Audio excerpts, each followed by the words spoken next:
Guess who's back, folks? First, the Fish Life podcast is back. The lowest budget actually live, getting it done. But more importantly, Bassmaster Opens are done, and we now know who's back. Mike Iaconelli, Jacob Prosnick, a bunch of other dudes I really don't know. That's probably a little insulting to those other anglers, but I just don't have the rest of the list memorized. I probably do know some of them. But Bassmaster Opens is over, and we're about to do a complete breakdown. The Opens, you know what the Opens just did? They created a monster. They created a monster. I see what you did. I see what you did there. You see where I went with that, dog? Woo. Let's freaking get it. We're about to do a complete breakdown of the Bassmaster Opens qualifications. Man, what a journey it is to get through the Bassmaster Open Series. It's an unbelievable accomplishment. We're going to congratulate those anglers. We're going to be the first ones. It just finished up this weekend. We're going to be the first ones, I believe, we're the first ones to go over this in complete detail with you guys, where you can hear the official word, well, as official as we can be, but I've talked to some folks with Bassmaster. These are the guys that are going to the Elite Series, or at least are qualified. We'll have to wait to see who accepts or turns down, declines the invitations. We're going to break that down. What happens if those guys decline invitations? You're going to know who's going into next year's Elite Series. You heard it here first. Fish Life Podcast on your Lake Fork Guide. The lowest budget. Actually live podcast. No disrespect to Mr. Luke Duncan, who runs Low Budget Live. We're just the lowest budget. I mean, he knows it. We know it. You know it. Everybody knows. The fact that we're breaking this down before everybody else is a huge accomplishment, considering that we're on a negative $10,000 budget. Yes. I'm probably in more debt than that, to be honest with you. I actually wore. Wait a minute. See, but the negative $100,000 budget that we're on, we're way below budget. You can't even qualify it as a budget. It's debt. It's not a budget. It's debt. Do us a favor. Drop us a thumbs up, a comment. There you go. Maybe give us a share. Invite all your friends. Drop us a comment to let us know all the cool kids are doing who we're talking to in this fiasco known as the Fish Life Podcast. Also, share. Please share this post, man. We need all the help we can get running. We need to get a budget, and to get a budget, we're going to need more views. To get my face on Time Magazine, we need some shares. Boy, my man is dreaming big tonight. I'm telling you. Everybody can have a dream, I guess. Yep. So, yeah, that's what we're doing. I'm kind of getting off the rails, getting off pace here already, but we're really good at that. So, yeah, the Bassmaster Opens. Let's before we get into that, it's fall. This last week, the fishing in this area, because we do always like to talk a little bit of fishing for our area. I'm based out of Lake Fork. If this is your first time watching, I'm based out of Lake Fork. Actually, I'm getting off track again. Before we do that, we need to say the hellos and how you doing to the early risers, Chris. Let's talk to them. We got the early folks in the chat. And you guys chatted up with us, ask questions. When we have a breaking content, we'll try to answer questions when we can. But right now, we want to say some hellos and how you doing. I'm going to dance in the background while you do it. We got Serious Angler. We got John Higginbotham, Serious Angler, John Hodson, Sean Burke, John Hodson. We got a lot of Johns here in the Big John's Life. James Clifton, Andrew Alphabet, Big John again, Dusty Smith. That's it for the early risers. There's more guys coming in as we speak. So, Ike might be back. We'll talk about that later. But fishing around here last week, not this past week, but the week before, fishing was really good. Then we got into kind of a full moon cycle, and it became a bit of a grind. We had a couple little post-frontal situations with low wind or north wind, bluebird skies, a little bit of cooling water temps. Pretty big cooling water trend in the temps this week. And the fishing got a little tougher. Here's what I do know, though. We're away from that full moon now. We're going to have a few warm days early this week, then a big cold front at the end of this week. If you have a chance to go fishing and you can fish around the wind conditions Monday through Thursday, you should go. Because we're away from the full moon now. Fish should feed throughout the daylight period, starting from daylight, moving on through the early afternoon. It should be a very, very good week of fishing this week. I'm very hopeful. This is going to be one of those fall weeks that we're like, holy crap, every fish in the lake is biting, because that's how fall is, right? One day, you're like, all the fish in the lake are feeding and it's insane. The next day, you're like, there's no fish in this lake, where they all go? They're taking a nap. That's kind of how fall is at times. I think this is going to be one of those weeks where you got a lot more of the feeding activity throughout the daylight periods when we're out there fishing. And if you have a chance to go fish in the next few days, I would highly, highly recommend it with this warm trend right before we hit a major cold front coming in on Wednesday. But still, Wednesday and Thursday should fish pretty good. Monday, Tuesday, Wednesday should be phenomenal fishing. We'll see how it works out. Avoid the wind starting about Wednesday. It's going to start getting a little crazy. Thursday is going to be flat out dangerous. If you're on a big lake, you'll have 30-mile-an-hour sustained winds on Thursday. It will be very dangerous on bigger lakes, so please be careful if you are going fishing. As far as baits and techniques, man, you know, when it was slow this past week, we had to slow down and fish things like a jig, fish things like a Cinco, fish things like a wacky one. We had to really slow our roll and kind of fish very slow, methodical, pick off one here, one there. But even on those slow days, when you got to the afternoon hours, those fish would do what they do in the fall. They would start picking up on shad and feeding on shad and kind of gathering up on shallow points and things like that and feed on shad better. And at that time, you can catch them on shallow crankbaits, catch them on chatterbait, you can catch them on swim jig, you can catch them on a lot of things up shallow. Basically, anything that looks like a shad that you can fish efficiently in the cover present in that area, you can kind of catch them on. Lipless crankbaits, it really didn't matter. So just bear that in mind. If you're seeing a lot of activity, you're seeing fish visibly chasing bait, man, pick up those winding baits, moving style baits that look like a shad. Try to match the size of shad you're seeing come out of the water or in the water swimming around your boat, because you'll see a lot of that this time of year. And if you're not seeing activity and you're in an area where, for whatever reason, shouldn't be an issue this week, but you have no wind, it's very tough, you're not getting me bites, slow way down. Pick up a small jig, pick up a shaky head, pick up a drop shot, pick up a Cinco, and slow down. That'll salvage your day and get you some bites, and you'll be able to go home feeling like you don't need to sell your stuff, which fall can make you feel like. The finesse jig in the fall time has been some of the best fishing I've ever done in my entire life. So who introduced you to that? Yes, sir. Years ago, I showed you my little homemade finesse jig I was making, and I tied one on for you. We went to Lake Fork, and I showed you what's up, dude. It's a cool bite. Yeah, we whooped on them. When nobody's catching them in the early morning in the fall, when it's a cool Yes. trend, you can pick up that little green and brown finesse jig, and you can get right. And you would think with it being such a finesse type profile, you know, it'd be a light bite. No, they eat it. They eat it. And when they have it, it's usually choked, man. Yeah. They're hammering down on that deal. So it's a good deal, and it can salvage your day when those other typical fall patterns fail you. So that's kind of what's going on as far as the bass fishing goes around here. Now, let's get into this topic about the Bassmaster Opens. Before we start congratulating anglers that qualified and discussing all the specifics about that. Somebody asked you what size finesse jig.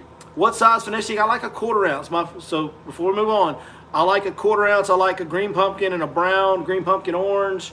Just a green and brown 1/4 ounce finesse jig. I use as small of a crawl trailer as I can find. I've been throwing the 6-cent finesse, 3/16 ounce 6-cent finesse jig, their actual finesse jig. And I've been throwing that in a brown. It's just a solid brown color. And I've been throwing a green pumpkin baby stroker crawl. That's been my finesse jig that I've been throwing a lot. Be sure you cut that skirt flush with the hook too. You want that thing to be compact. Yeah. Trim the skirt down to the bend of the hook. Yep, absolutely. So before we get into all these standings and everything, let's talk a little bit general discussion about what goes on throughout the year at these Bassmaster Opens and just how difficult this is to accomplish. It's the hardest road in bass fishing to accomplish, period. There's so many guys that get caught in what the insiders in tournament fishing refer to as Opens purgatory. I cannot begin to explain to you guys how difficult this is. We all know in bass fishing, over time, the cream rises to the top. And at the top level in the Elite Series, over time, you'll have these guys that are up there. You'll have your Patrick Walters, you'll have your Seth Fighters, your Brandon Polnicks. Over time, they'll get up there. But in 3 tournaments, 9 days of fishing, You got to be perfect. there's luck involved, and not only luck, but you got to be fishing at the top of your game. You got to be capitalizing on every opportunity, and you got to make every right decision, and you got to get a little bit lucky and catch 1 or 2 big fish here or there. I mean, the guys that make it through here have passed the hardest test in all of bass fishing. If you make it through the Opens to the Elite Series, it is hands down the most difficult test in all of bass fishing. Take a look at guys that do fish the Opens still. Guys like Brandon Polnick. We saw a lot of them fishing the Opens last year that would not have qualified if they weren't already in the Elite Series. That's right. There's guys that are on the Elite Series right now. Patrick Walters fishes all the Opens. He wouldn't have qualified if he wasn't already there this year. His Open, he wouldn't have made it. He's one of the best guys on the Elite Series. He's one of the better guys. He's in the top 5 of AOY every year. Oh, it seems like now. Top 10 anyway. He would not have qualified this year through the Opens. That's right. there's a lot of dudes out there that are good enough to succeed on the Elite Series that can't qualify through the Opens. So what happens is there's 3 divisions in the Bassmaster Opens. They take the top 3 Angler of the Year points from each division plus the top 3 from overall Angler of the Year from all 3 divisions. If anybody double qualifies, it goes to the next person down the list in their division. So like this year, Jacob Prosnick won the Angler of the Year for the overall points for all the Opens combined. He was also 3rd in the Central Division. So the guy that was 4th in the Central Division is now going to slide into that 3rd spot for the Central Division since Prosnick qualified through the overall, and he's going to go.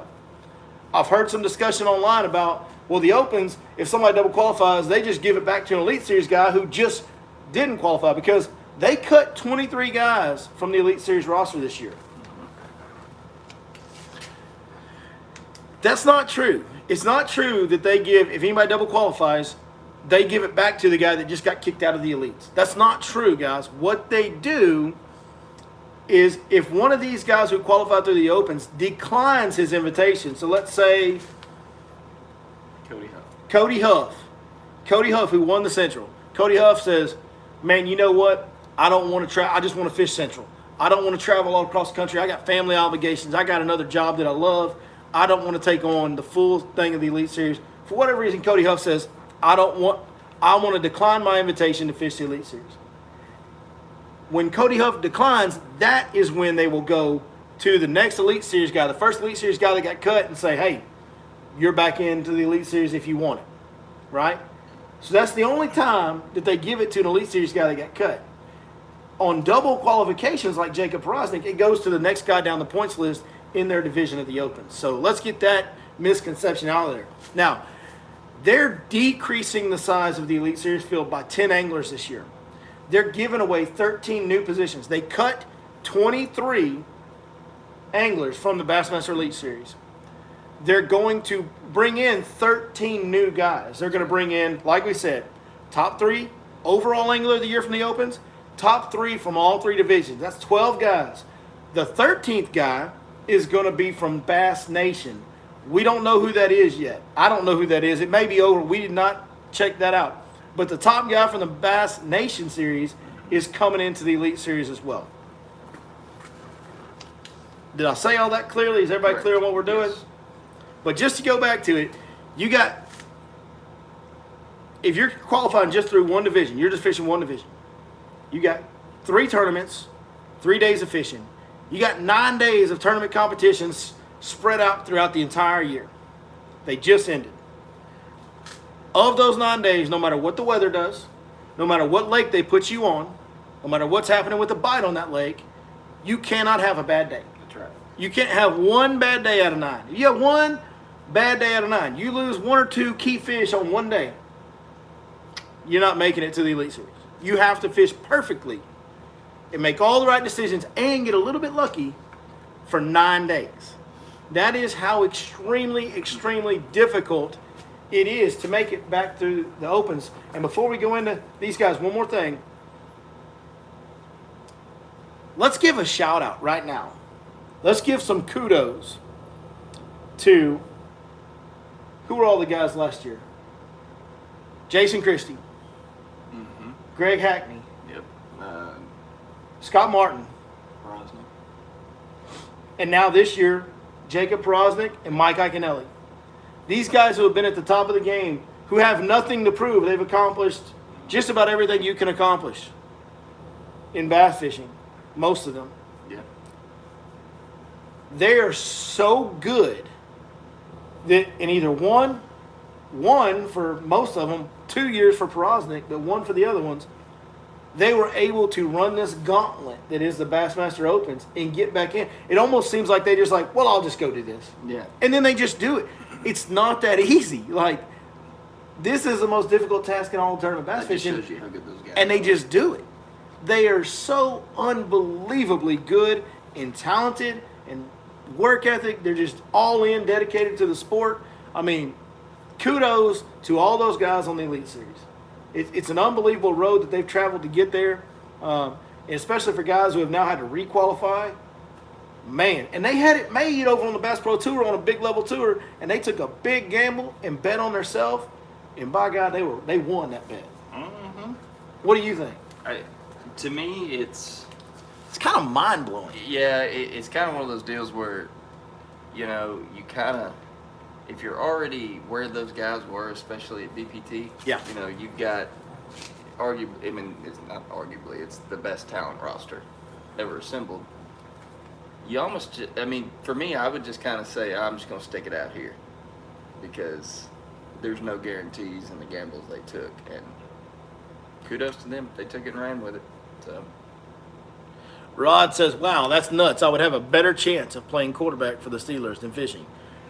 Probably so. It's insane the road that these guys travel through the Opens. It really is crazy, crazy, crazy. So that being said, let's go on and get into this discussion of who made it back. Now, refresher, remember, if you have double qualifications, the next guy down the Opens points list in your division gets in. If you decline your invitation, it reverts to the guys that got cut first from the Elite Series. Right. We're going to cover that as well. All right. The overall angler of the year for the Bassmaster Opens this year, first place, Jacob Prosnick. We know what he's doing. Yeah. He's going to the Elite Series. Yeah. He's going to the Elite Series. He's wanted to go back. He's already, I think, talked to Luke Duncan. He kind of knew he was qualified before he went, and he was on Luke Duncan's podcast last week. We know Prosnick's back in the Elites. We're glad to have him back on the big show where he belongs on the big stage. He's one of the best in the world, has been for a while now. Second overall in Opens point is Mayasuke Matsushita. I believe this guy's been on FLW Tour or something at a top level before. Yes. So we pretty much know he's going to the Elites. Third overall, Daisuke Aoki. That is, I don't know this guy. If I'm being honest, I don't know who this guy is. But I'll say this. Obviously, he sounds like a Japanese name, most likely. Mm-hmm. It could be of other Asian descent, but I think that's going to be a Japanese name. He's probably from Japan originally. A lot of these guys are. He may not be. He may be American-born. I have no idea. But most of these guys that have these Asian names have traveled here from overseas to fish, and it's for one reason, to try and qualify for the Elite Series. So I'm pretty sure he's taking his Elite Series invitation. And I'm pretty sure he's probably a pretty good fisherman. If it's a finesse tournament, 100. He's probably got you beat. Boom. All right, let's break. So that's the three for the overall. So we know those three guys are going. In the North Division, Jonathan Kelly. Sorry to say this, buddy. I know you're from the North. I don't know you. So we have no idea whether or not he's willing or ready to accept his invitation. Mike Iaconelli. There's been some discussion. I believe somebody commented. I believe I heard somewhere that he said on a podcast that if he qualifies, he'll accept the invitation. But we don't know that because Ike has other options, right? Yeah. Yeah, he can. Yeah, he is in the best situation that any fisherman I feel like could possibly be in. The question is Mike Iaconelli, he's got those kids that are growing up, and he loves his kids. He's a great father, a great family, and a great husband. Him and his wife seem to have a phenomenal relationship, good family going there. What Mike Iaconelli can do, because he's accomplished so much, and what's funny is even before the split, before the Bass Pro Tour split, when Iaconelli was on the Elite Series, he was already kind of referring to, like the year he won the tournament in Philadelphia, he was already kind of referring to, is it time for me to quit chasing this? Is it time to hang this tournament deal up and just go do TV shows and be Ike? You know? And he's such a big personality and one of the most, arguably the most popular angler of all time. Oh, yeah. No and doubt. obviously done more to change the sport from the tournament anglers than any other tournament angler ever has. As far as opening doors to new people, getting new people involved through his, urban background and bringing in city kids to the bass fishing world. Like, he's done a lot for kids that way. Is Mike Iaconelli in a situation now where he says, hey, I'm a tournament junkie and I love to compete, but I can compete locally through my region in the Opens. I can compete in local tournaments. I can continue to make TV shows through social media outlets. I can continue with my podcast through social media outlets. I've got plenty of sponsor dollars coming in from that. I've got plenty of ad revenue coming in from my social media content and my TV show style that I'm putting on social media. And I can stay with my family every night. Something to be said about Other than maybe a few nights a year when he's at a regional tournament. I mean, is he in that situation with his family where he would rather do that? That's what we don't know about Ike. He's in the best spot that any tournament angler could ever be in, honestly. And he's earned it. Oh, for sure, he's earned it. Bassmaster Classic champion. I believe he's won Angler of the Year as well. Yes. I think he has. I mean, multiple tournament victories. The guy's earned his spot in where he ranks in bass fishing. And he has one of the coolest characters ever. Yeah, I mean, I know a lot of people don't care for Ike and the way he yells when he catches 2-pounders at times, but dude, I can tell you from making social media content, people love when you get, and I don't get really, I'm spoiled. We catch a lot of big fish in this area that I'm from, so like, we ain't jumping up and down about 4-pounders. No. Or 5-pounders. I mean, we're just not. I mean, we'll get a little excited, but I can tell you, the thing that people like the most and relate to the most and enjoy watching the most is when you get extremely passionate and get extremely excited about catching a fish. Man, that gets a big response when you put that out there. Yeah. You think he like asks for the mashed potatoes at dinner like that? You know? Do what? Like you think he goes, Ike, can you pass the mashed potatoes? I think he probably asks normally, but then when Becky comes and puts them on his plate, right. My question is, these are great. My question is, does he go, yeah, these potatoes are amazing, so creamy. yes. Sweet tea is on point. I am part of this community. You know? Oh, I am part of this community for the win. There it is. Yeah, I don't know. Maybe. I mean, we can't rule it out with Iaconelli. Can you imagine, like, if one of his kids made like a bad swing in a ball game? Oh my God! Lay off the high pitches. Does he break the bat and throw it in the water like he did the rod at Conroe at the TTVC? Maybe. Maybe. All possible. All right. Let's get back on track here. That out. I've been chewing on that. So we don't know about Ike. We got Jonathan Kelly in the North Division. Jonathan Kelly, Mike Iaconelli, and Alex Redwine. I don't know those other two guys. I have no idea whether or not they will accept an invitation. In the South Division, we got 3 guys. I don't know any of these guys. David Williams, Jacob Fouts, Josh Douglas. When I say I don't know these guys, it just means I don't know them. And they're not from my region. Right? Like, I know at least one of the guys that is qualified in the Central region. I know of him. I think David Williams is he's a big bait guy. I don't know these guys. And when I say that, I don't mean it in a slight in any way. Because here's what I do know. If they just qualified through the Opens, yeah, they're pretty solid. They earned it. Like, they earned it in a big way. So I'm not taking anything away. Congratulations to every one of these guys. Yeah, we forgot his favorite saying, never give up. So, like, never give up. Does that relate to the dinner table when, like, Becky gives him a lot of food or seconds? Never give up. And he starts getting full, but then he's just like, never give up. Yeah. Never give up. And then he just keeps eating. I think one of my favorite tournament moments of all time is he catches it's a buzzer beater fish, and he gets freaking jacked up on Mountain Dew, and then he turns to the camera, gets calm immediately, and says, never give up. Yeah. That is, dude, come on. You remember when he headbutted the camera? Yes. The headbutt of the camera. Like, he's getting all pumped up. He's turned around and he's just told, like, there was no thought process in that. No. It was true him. Like, that's the thing is, I think people think he puts on an act. Which I'm sure maybe to an extent. I mean, some of it might be a little bit hype, but there's moments when you know, like, this isn't an act. Yeah, this guy is just this excited. Like, when he headbutts a camera, he's fist pumping and yelling. He turns around, sees the camera, kind of snaps to the fact that he's on camera and goes, boom, like, headbutts the camera. It's like, man, this guy is that into this moment. Yes. That's not something you plan out or are doing for hype. No, that's just a reaction. No thought in it. When you plan something out for a camera, you can always see the flaws in the preparation, if that makes sense. You know when it's real and when it's not. We got all kinds of Ike moments coming in. We'll have to go back to somebody says Josh Douglas is awesome. He's going to ELITES. He's a guide on Mille Lacs and fishes the MLF Pro Circuit, so the old FLW tour, I'm guessing? Yeah. Okay, well, there you go. So he's going to the ELITEs. And that was Josh Douglas. He was 3rd in the South. Now, in the Central, here's our last anglers to qualify. We got Cody Huff. We know who Cody Huff I've heard of him. Jay Say it. Prescarat. It's Przekurat. Presrat. President Rat. Joe Biden. I think he's Russian. Let's go, Brandon. Just qualified for the Elite Series. I think he's Russian. The President Rat. I'm going to go out on a limb and 10 seconds of liberal tears. I'm going to go out on a limb and say he's Russian.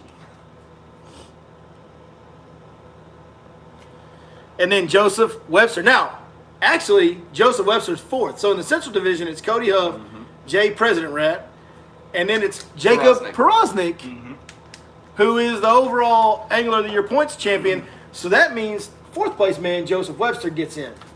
Let's talk about the other aspect of this. Let's talk about it. Okay. It's a podcast. That's what we're supposed to do. We're going to talk about it. We're supposed to talk about it. We're going to talk. We're going to talk. Let's talk. Let's talk about it. Come Are we going to talk about it? I'm a roast base me. Here we go. Paint me a picture with your words. Paint me like you paint your other girls, Jack. Come on. Oh. There it is. You know, I've got a girlfriend that ain't old enough to get that reference. It's probably going to be mad about what you just said and me laughing at it. I'm just saying, for the record. Can I go on a side note before we go forward? It depends on... We're live. Oh, I know. We're live. Be careful. I know. Okay. I know.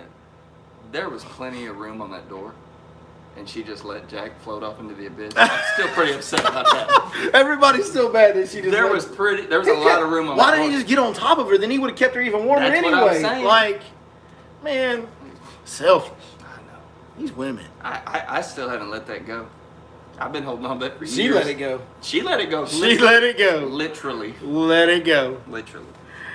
Cold never bothered her anyway. We just blended all the rest. What are we doing tonight? I don't even know. Talking about off the rails. No. Can we finish the opens conversation now? Yeah, that's fine. Okay. Get Jack a jacket. Let's go. All right.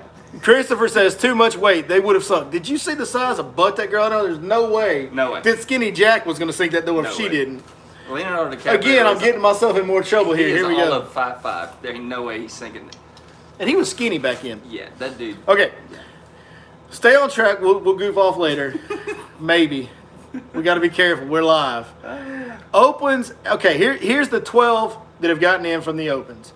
Jacob Prosnick, Mayasuke Matsushita, Daisuke Aoki, Jonathan Kelly, Mike Iaconelli, Alex Redwine, David Williams, Jacob Faust, Josh Douglas, Cody Huff, Jay President Rat, and Joseph Webster. Those are our 12 anglers that have qualified through the opens. That's pretty dang official. Those are the guys that got the invites. Now, if any of these guys, which to be honest with you, somebody told us Josh is going in, but we don't know about Ike for sure. So there's 1, 2, 3, 4, 5, 6, 7, 8 guys. Well, no, we know Cody Huff's going in. So there's 7 guys. 7 guys that we don't know. We don't know. We don't know what we don't know. We don't know. If they all turn down their invitations, or if any of them turn down their invitations, we want to let you guys know who's coming in behind them.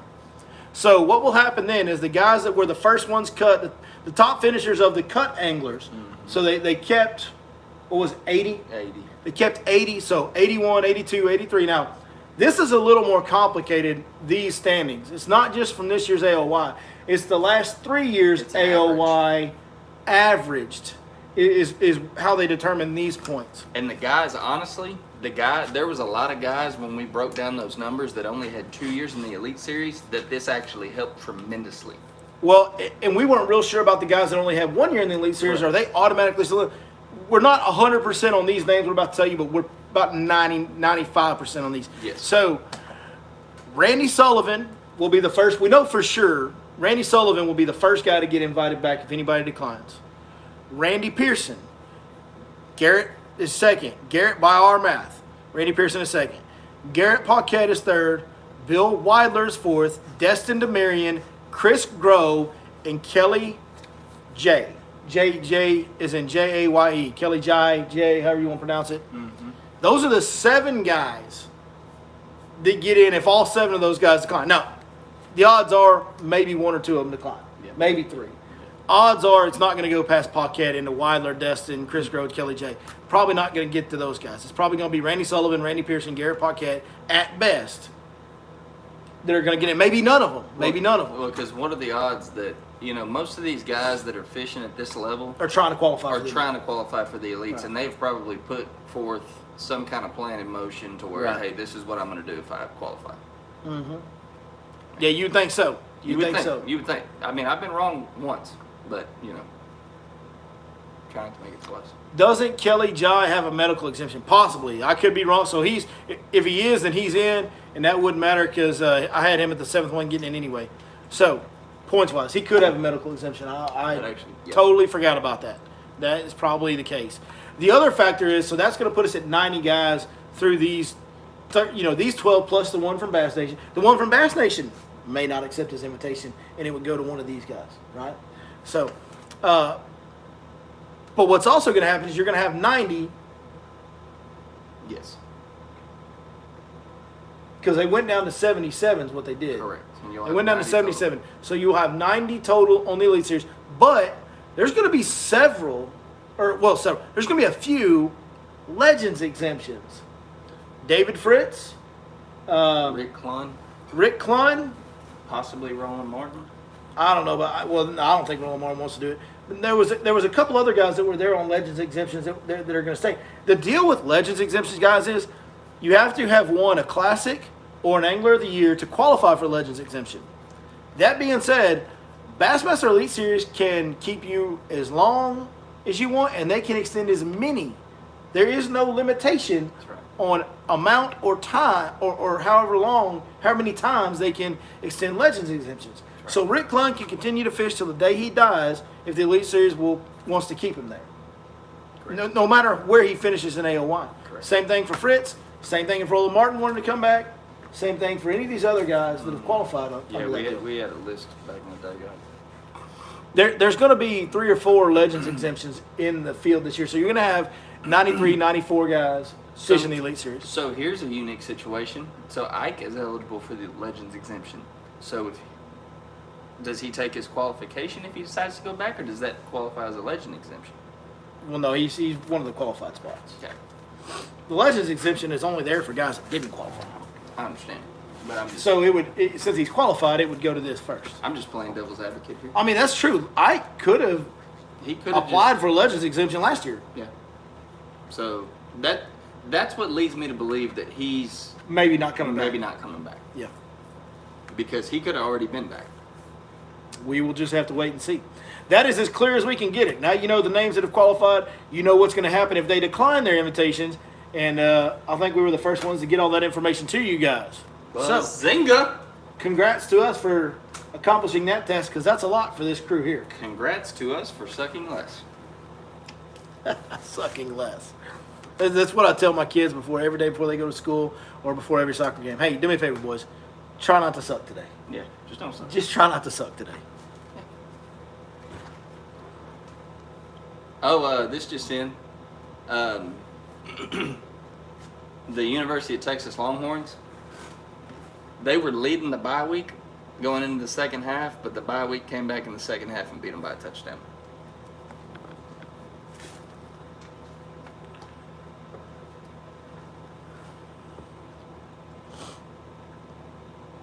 Michael Minute says his favorite Ike moment is when he cussed out a dog at Grand Lake in 2013 Classic. He was at trolling motor breakdown, everything was breaking up.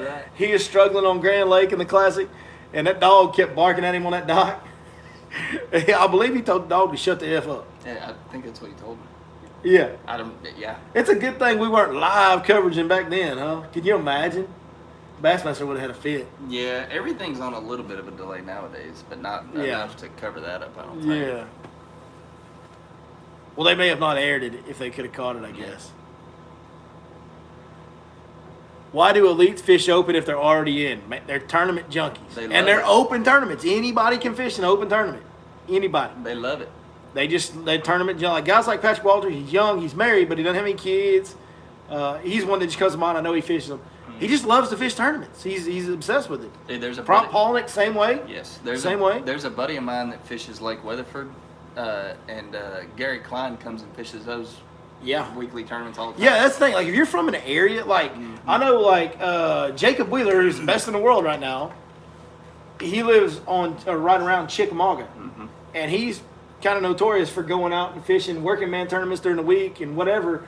around that area. But then when he wins, he donates the money back. Right. He doesn't keep the money when he wins. He's literally just fishing like a local amateur angler tournament, but he doesn't keep any of the winnings. Well, like I know Alton Jones Jr.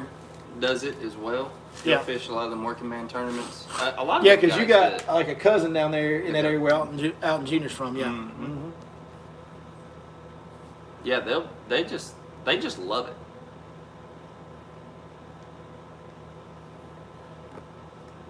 Talking about to finish third in a division, what do you have to do? Matt Pangrack from Bass Talk Live, which is another great bass fishing podcast, did a little breakdown, and basically you can't have any triple-digit finishes. You got to be roughly 75 to 50 plus every time out of 200-ish to even have a shot. Yeah, you can't finish below like 75th, but you like got to win one or have you got to have two other really good tournaments to balance that one out to finish third overall. I would say that like you may have won 58, but you got to have like a second and a second. Yes. Or a first and an eighth, or something like you got to have two awesome tournaments to get away with a 50-something. I'm gonna say two. Do me a favor, get your gadget out. Prosnick finished third in the Central. Look up the 3 Central if you can. See how good you are. See how good you are, Jamie from Joe Rogan. Say that one more time. Look up the Central tournaments and see where Prosnick finished in the 3 Centrals because he finished third. And that's an easy name to identify and search out. Look up the 3 different Opens events.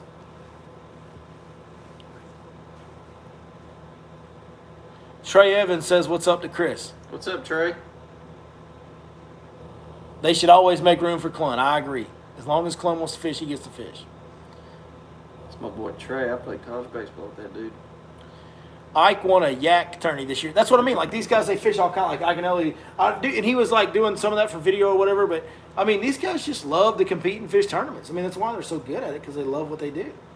Are we going to be able to look that up fairly easy, you think? Not fairly easy. He was in the Central Division. He fished all of them, but he was in the Central Division. I want to know what his results were in the Central Division, because we know he finished third in that division. Trying to check out some comments and answer some comments and questions here real quick. If you guys have questions or comments, let me know. We will gladly respond to them right now.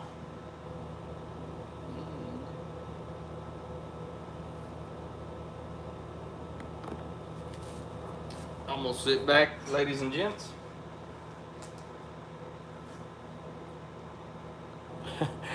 Born to Fish says, talking about Iaconelli, he said, I'm 99% it was the Live Say Summerall live stream. I watched the entire 3-hour stream, and they legit asked him straight up, no BS, and he said if his wife says yes, then yes, he's in. So there you go, if his wife says yes. Now, that says a lot about where he's at in his career and where he's at in his mind. It does have a lot to do with his family life on why he didn't go for a Legends exemption to get into the Elite Series if he was just tired of MLF. Correct. Why he used to talk about retiring early when he was still on the Bassmaster Elite Series before the split happened with MLF. This is a guy whose family is growing and developing, and he loves them dearly, and they have a great family, and he's a very good father and husband, and he wants to be a part of that, and he doesn't want to miss. And I'm going to tell you something, guys. When you go fish tournaments all across the country throughout the year, you miss a lot. Like, I personally have been asked on live streams and in person, guide customers, whatever, why don't I go fish more tournaments? Why don't I go out there and test myself and see what I could do in an EverStart series back in the day or in an Opens now or something like that? I'll be honest with you. I just was talking to Chris about this earlier tonight. The Central Opens for next year, their schedule, I love it. Like, it looks really, really tempting. But the reality is, if I do that, I coach my kids in their soccer team. I'm going to miss multiple weeks of both their spring and fall soccer seasons. It's just not worth it to me. Even if I were to go and somehow get lucky and qualify for the Elite Series, being on the Elite Series as an angler is not more important than me coaching my kids in a 9-year-old recreational soccer league. That matters more to me right now. So I can totally understand where Ike's coming from on that. All right, so I can tell you what Prosnick did in the Central Opens to get third.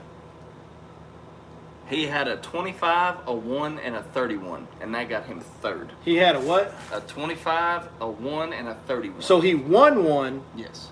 Had a 25 and a 31. So if you want to know what it takes to get first place, get third place in a division in the Opens, it takes 20. And this is out of 200 anglers, 200 plus anglers.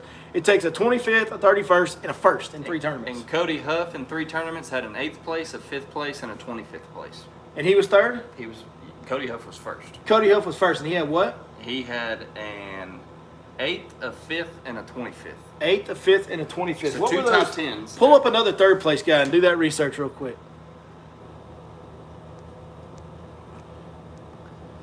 He said on a live stream that Ike said on a live stream that he won't take the Legends exemption. He'd only come back if he qualified. So Josh Douglas in the Southern Opens, he scraped his way in to third place. He had a 7th, a 3rd, and a 48th. So there you go. If you have one around 50, like we said, you better have 2 top 10s. Yes. He had a 7th, a 3rd, and a 48th. Yep. So there you go. That answers the question of how hard is it to get. You got to take a 200 plus angler field of some of the very, very best anglers on earth. Listen to how Michael Iaconelli did And this. you've got to have, if you're going to finish 50th, you got to have 2 high top 10s. You have 3rd, a 7th, and a 48th. You want to hear how Ike did it? So Ike started his open season with a 33rd. He followed that up with a 4th and a 17th, and he got into 2nd place in the Northern. Yeah, you can't have a bad day. Yeah. Like even 33rd out of 200, that's pretty good. Like 33rd out of 200 is pretty good. For that matter, 48th out of 200 is pretty respectable. Yep. And it's over 200 guys. It's more than 200 anglers in these events. And to finish 33rd is really good finish. Mm-hmm. But then if you do that, you've got to have You a got 4th and a 17th. You got to be nails the rest of the way. It's really, really difficult. What else we got tonight? Can we talk a little college? Nick Lebrun went. Yes. Listen to this. Nick Lebrun just won Grand Lake this weekend. Yep. So he got a 1st, he had a 2nd, and then he had a 113th. He was 14th in Centrals. Nowhere close. Not even close. In AOY points, nowhere close. Not He's even close. 11 spots out of qualifying, and he had a 1st and a 2nd. Yep. You can't have a bad day, guys. Nope. Like, it can't happen. It's insane, man. It's insane.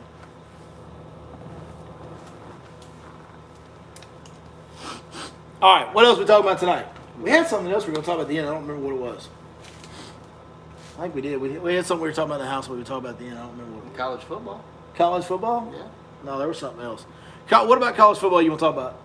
What is grinding Chris's gears tonight? Let's do that. And I'm actually pretty okay. I think the one thing that's really pissing me off, if you will, is I'm getting real tired of this college football committee. David Williams, we'll get to that comment in just a minute. It's really grinding my gears that the college football committee is still giving OU so much hope, I guess you'd say, showing so much favoritism to So, OU. because I don't keep up with college football as much as you do these days. OU's awful. What's going on with OU? They lost to Texas. They didn't lose yet. Oh, they beat. They're so they're undefeated. Yeah, but they're terrible. Where were they ranked preseason? Preseason, I think they were 3 or 4. Okay, and they haven't lost yet. Well, they have to lose before you can drop them dramatically. OU's terrible.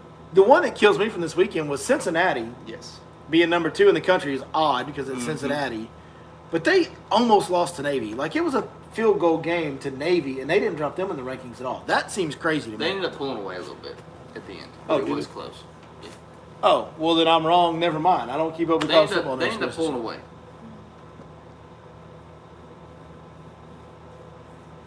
What was David Williams' comment?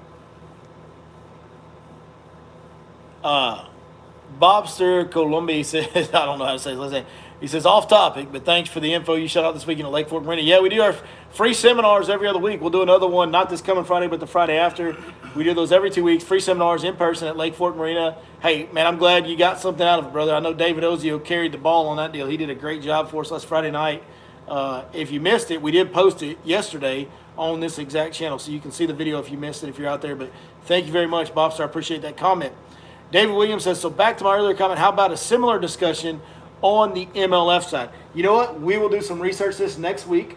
We'll do some research on how they're qualifying, how they're inviting guys. I really don't know. We'll reach out to a couple guys that we know over there on that side and try to understand what their qualification standards are.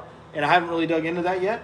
But we'll try to figure that out best we can, and we'll give you guys that information on next week's podcast next Sunday. Yeah, that deal, I think that deal's a little bit more confusing. And to be completely clear, the Elite Series stuff is confusing as well. It can be. Yes. It can be.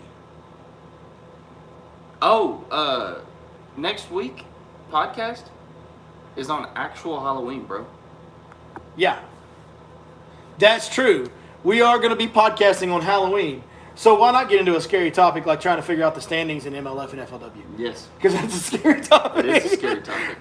Who wants to tackle that? Should we wear costumes? What do y'all think? Should we do the podcast in full Halloween costumage next Sunday night? Costumage. That's a real word. You just made it a real It is word. now. My God, it's a lowest budget actually live. It's an L-ball word. We're the L-ball makes y'all the low ballers, so we make up words on our own and we roll with it. My God. It's kind of like a trailer park in North Alabama, baby. Easy. There's some different kind of stuff that's going to happen when you're hanging around Easy. this bunch. So I guess I'll dress up as Sling Blade. Dumb and Dumber tuxedos. I mean, What's in on the costumes? He wants us to do costumes. Bass Raider must be a Sooner. He says he's on the roster apparently. we did barely beat Kansas. We did barely beat Kansas, but we're missing half our defense, so that's part of the reason we weren't very good, but definitely a crappy showing for us. Yeah, they barely beat Nebraska. Yeah, barely beat. Who else they barely beat? It wasn't very good. Texas. Well, yeah. No, here's the deal. Barely beat Tulane. They Yes. barely beat Tulane. Here's the deal. Here's what I will. I'm not above falling on my sword. If OU goes through and they beat the hell out of Baylor, Oklahoma State, and I think they have, I cannot remember who the last remaining team they have on their schedule is, but if they handle all them, I got no problem with it. Dress up as an Elite Series or MLF angler. Oh my God, Patrick, I've got some shorts that are. I'm gonna do, Patrick. Oh, I'll do you dirty, brother. Well, that's an interesting one. I kind of like that one. Mm-hmm. Better yet, we need to pick one that talks kind of funny and do their voice the whole podcast. I mean, Who are some candidates for this? Matt Robertson. I'm Matt Robertson. Well, I'm Matt Robertson. That's my guy. I want to be him. That's the first couple look on him. I'll dress up as Mercer then. You'll dress up as Mercer? Yeah. Are you going to talk like him? Absolutely. Let me hear your best Mercer voice. Right? Oh. Well, I gotta tell you. Come on, keep going. I gotta have a topic. All right. I gotta tell you, Mike might be coming back. I mean, he might not be coming back. His wife says it's okay, he can come back. I mean, but if he I does. hope Mercer's watching Yes. right now. Mercer watches this show. But I was from time talking to to time. Mike on the phone the other day while I was eating some poutine, and then yes, I can do Mercer. Hey man, we're gonna go catch every fish out there. You know what? Listen, I just want to get me something cold to drink. It's got a little kick to it. I'm gonna go sit back on my porch in Kentucky, and I'm gonna think about it. I'm gonna come back next year, and we're gonna catch them all because I'm a real American. There you go. You didn't have to do that much research for that. Oh my goodness! It's Yeah, because I've talked to him in person, and Mercer you can't does. forget it. Mercer does. You got to do a little bit of a study. You got to repeat yourself a couple times. Yeah, you gotta get a little story going. Mm-hmm. Of course, he's got a story. You got the giant bass. It's That's like right. the most famous thing he's ever done. So what really happened was he got nervous and it worked out well for him. This guy said, "Yes, I was thinking Robertson and Mercer." I think you should be Mercer. You think I can't do Mercer's voice? There's no way. I mean, you could. I got too much trailer park in me to talk like a Canadian. You know what Yoda says? Do or do not. There is no There try. is no try. There ain't no try. I ain't gonna try because I know I can't do it. Okay. I know I can't do it for a fact. There's no way. I could do Mercer. So are we doing whatever costumes we want? Are we doing Elite Series costumes? What are we doing? It sounds like the people have spoken. We're doing Elite Series the, costumes. The tribe has spoken. So I gotta dress up like Matt Robertson. Yep. How cold is it supposed to be It ain't gonna be warm. on Sunday? It ain't gonna be warm. Because I gotta figure out a way to wear no sleeves. It ain't gonna be. I gotta come as Matt Robertson from day one of the Classic. That's the only option. You need some long hair, ish. I'm gonna have to get a lot longer hair than I can grow. I'm gonna have to get like a blonde wig. Do you have any of those like pit viper like sunglasses? Because those are a must too. We're gonna have to go find some. Yeah. About to sneeze. Mercer. I mean, for me, all I got to do is. You gotta shave. I'm not shaving. You're not gonna shave? No, can't do it. You gotta get his towel, his little hype towel. Yeah, there you go. You gotta get his hype towel going. Mm-hmm. Somebody's been doing some math. Costume says Billy as Frank on American Pickers and Chris as Ralph Mouth on Happy Day. I don't even know who those guys are. Yeah, I got to get an ugly stick. Oh, yeah. I'm going to do like Matt Robertson did on Day One of the Classic, put a sleeveless t-shirt on and just draw my sponsor logos with a marker. There you go. He literally did that on Day One of the Classic. Yeah. And he had like a sticker tattoo for Bass on his shoulder. That's right. I don't know if it was a real tattoo or a sticker tattoo, but he's like, hey, man, I'm all patched up. I got the logo like regulations say, and it's right. Yeah. It's on his actual shoulder. Yeah. Like, because they have a rule that says they have to wear the Bass logo on their shirt when they're fishing, right? I love that. But he just put it on his shoulder as a tattoo. Now, I will say this. He comes out in the Classic, Day One, sleeveless t-shirt, and like sleeves cut way down here where you see his love handles. And he ain't skinny. Like, he's not as fat as me, but he's not skinny. And he's got hand-drawn on logos on his shirt where people like with a Sharpie drew his logos on the shirt. He definitely won Day One. Then he has the American flag and the BASS tattoo. I don't know if they were a sticker or permanent. Tattoos on his shoulder. And he's talking about, I'm patched up, I'm legal, I'm within the regulations, I got my patch on. Right? Day Two, he comes there, he's wearing his regular jersey. His thin, long sleeve jersey. And I walk up to him, no cameras on or nothing. I walk up to him back and tell him, I go, hey man, what's up with the jersey? Did you get too sunburned? Did they say something? He's like, no comment. Like, and this dude, he don't get mad about nothing. Yeah. He's like, no comment. Like, mad talking, no comment. I'm like, really? You're not going to tell me anything else? He's like, no effing comment. Like, he was pissed. Bass jumped his butt, dude, and made him put his regular jersey on. Dang. And he was mad about it. I mean, mad about it. That was awesome. Why were they getting mad about that? That was awesome. Well, if you actually go read, if you go read the rules that they have for the Elite Series, like the rules form, it's on their website. You can go look it up. They actually have quite a few, like, you have to wear this, and you have to have our patch on this, and you have to do that. Like, they have, you can't discuss anything like this. Like, they kind of got a little bit of some rules. And it's like any other top-level professional organization. Yeah. They got some rules you're going to have to follow if you're going to represent them. And it's some of them are kind of surprising, honestly, considering their the majority of their fan base, and considering the group of guys that fishes once you get to know them. Right. Like, damn.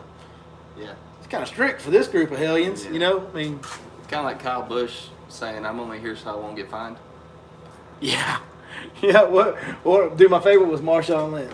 Oh, my God. What was he saying that day? Oh, my God. And he was basically saying that I'm only here so I don't get fined, but he's like, they'd ask him a question, go, next question. Yeah.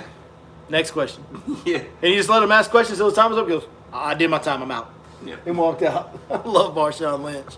You know side note, I love me some Marshawn Lynch. So you know Marshawn Lynch has not spent a penny of his earnings out of his contracts? What's he lived off of? His Skittles? Endorsements. Skittles. Pretty much. He lived off Skittles. Seriously, he has not spent a penny.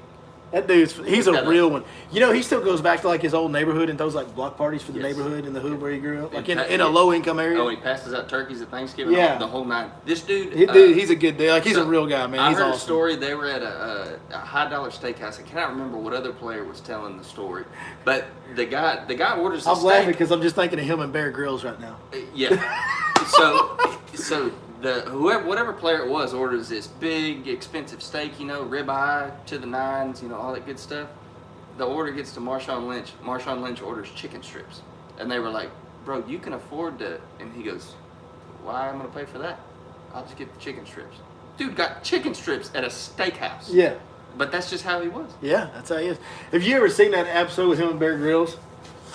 whatever Bear Grylls does, surviving in the outdoors or whatever, you know. Have you seen that?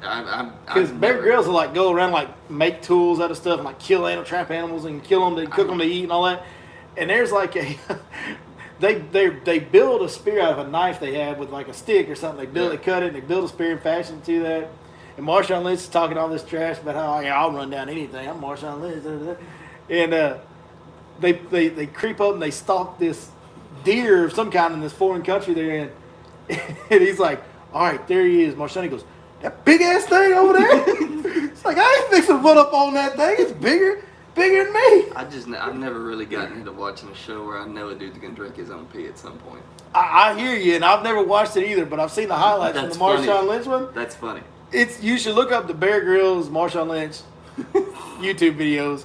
They are amazing. Second to none. That big ass thing over there.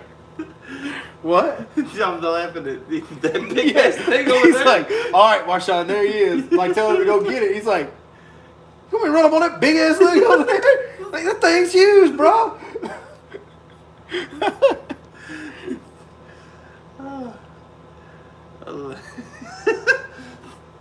Yeah. The most interesting man looks like Chris peeking over the couch. Chris, move your head. There he is. There he is. He's trying to join the party, man. He just wasn't invited this week. Surprised he keeps wanting to come back after the beating you put him through. Yeah. We're not going to talk about that. That was a long night. That was so much fun. The most interesting man was creeping one of my viewers out, so I choked him out on a live stream after I drank too much brown in the cup. Yes. And holding it up got me in trouble that night. Best live stream of all time. Bar none. Or worst. Whatever. Could have ended my entire career if I didn't delete it the next morning. But Could have probably got me almost thrown in jail, honestly, if everything would have stayed out there. Yeah. There was some stuff out there that I said that, I mean, Allegedly. If you can get thrown in jail for words. Allegedly. I could have got thrown in jail for some of the things you I said allegedly may have said some stuff that was kind of... very controversial in today's times.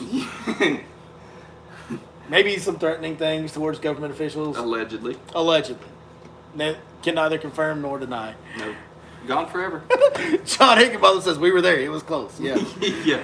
It was a Facebook live stream that went all night. So much fun. It was, yeah. I've probably gotten more positive feedback from that than any piece of content I've ever done. Dude, that's... And it was only up for a few hours after it was posted. Who has the better anglers? Good question. Who has the better anglers, Elite Series or MLF? MLF. Yeah, but that gap's closing, though. It is closing. It's getting tighter. And I think especially Man, now that you're seeing... I don't know. See, I don't know anymore because now that we've seen... It's hard to compare. Hackney and Chrisney and Polinick and Swindle and Zaldane and Fighter. And now Fighter had Angler of the Year, but like... You see them compete against the same guys. Like Patrick Walters has smoked Chris Zaldane in Angler of the Year 2 years in a row. So is Patrick Walters better than Chris Zaldane? I think so. Well, then how can we sit here and say that? Because when all the other guys were on Bass, Zaldane was one of the best. Yeah. So if they were all still there, does that mean Patrick Walters wouldn't be that high? Or would he? Because he's smoking Zaldane? The problem is... I really honestly don't know. The only way for anybody to know is to do our Super Bowl. Take our Super Bowl idea, which is give us the top 30 anglers from Bass and the top 30 anglers from Bass Pro Tour and have a 4-day tournament. Let's get it. Throw it down. Send it. And it needs to be at Lake Fork. Agreed. Why would it be anywhere else? Both tours host events on Lake Fork every other year now. Mm-hmm. They all have experience on it now. Let's take the top 30 from each side, bring them to the big bass capital of the world at Lake Fork, and let's see let them weigh them in the bags. boat, and let's go see what happens. What do you think the cut would be on something like that? It depends on what time of year. We'll call it mid-spring. I would rather see it like with the Bassmaster. I think the best time for them to do it is like the end of May, early June, end of May, or mid-May. That window. I said early May. I think that's when the biggest bags would be. I think late May, early June would be the biggest bags. Like top to bottom for the cut line. Yeah. That would be your big bag, and it just depends on how the lake's fishing. But 2 days, best five cut for 2 days, in that situation would probably be 41 pounds. Yeah, it's going to be between 40 and 50 pounds. Yeah. And if the lake's fishing like it did in 2014, right, it's going to be 60 pounds. Right. It's going to be the cut line. Yeah. Like the majority of the field, majority of the field was catching 30-pound bags in 2014. Yeah. That's right. Like if you caught 20 to 25, you were in the bottom 20% of the field. That is just guys were catching 20 pounds a day, and they were like last. Yeah. They were in like the bottom 10 of that, bottom 5 of that. That's a kick in the pants, boy. I tell you. 20 pounds of bass is a good day. Is a good day anywhere. Yeah.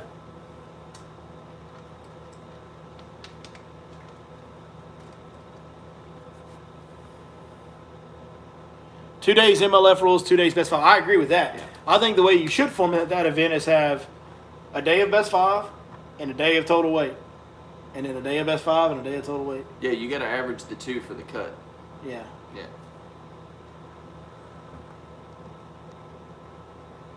No live imaging allowed. Oh, hell. Man, listen.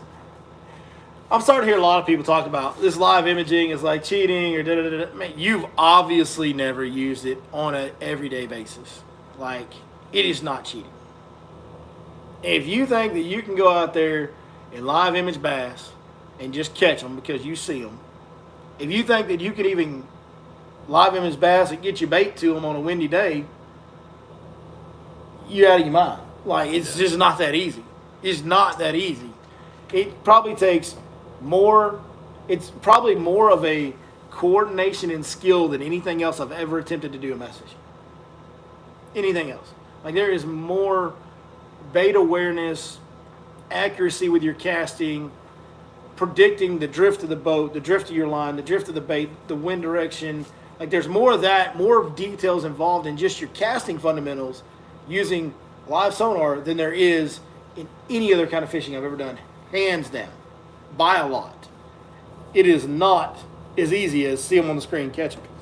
No, not even close.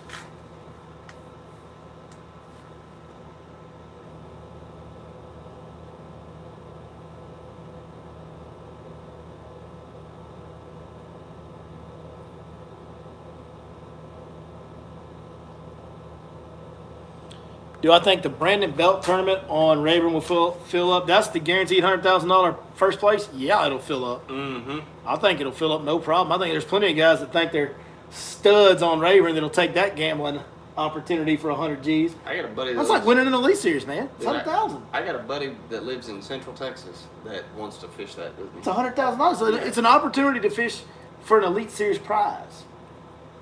Yeah, there's guys that are going to do. What's the entry? I don't remember. It's like $1,000. It's $800. $800? Yeah, I think it's $800.